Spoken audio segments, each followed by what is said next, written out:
আপনার ঘরের সমস্ত খারাপ দোষ অবশ্যই নষ্ট হয়ে যাবে। যেই খারাপ দোষ আপনার ঘরে আপনাকে কিছু করতে দিচ্ছে না, কি করবেন? সোমবার দিন আপনার ঠাকুরের সিংহাসনের সামনে আপনি স্নানের পরে শুদ্ধ বস্ত্র পরে গায়ে গঙ্গা জল ছিটিয়ে ডান হাতে আপনি খানিকটা সর্ষে আলাদা কিনে এনে রাখবেন। এইটা সোমবার দিন, শুধু সোমবার দিন করে করবেন। সোমবার দিন ডান হাতের মধ্যে এরমভাবে নেবেন, নিজের এরকমভাবে নেবেন এবং বলবেন, এই মন্ত্রগুলো বলবেন।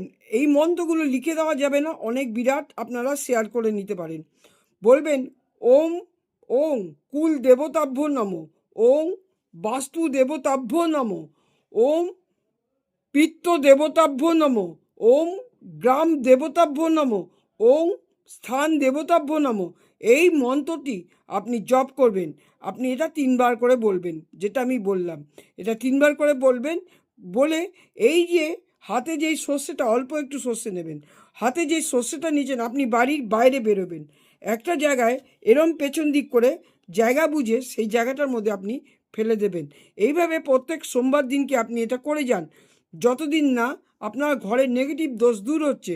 করে যান। আপনার ঘরে যে খারাপ দোষ, নেগেটিভ দোষ, আপনার ব্যবসাপত্র ঠিক চলছে না, কেউ কিছু করে দিয়েছে, অবশ্যই সব ঠিক হয়ে যাবে।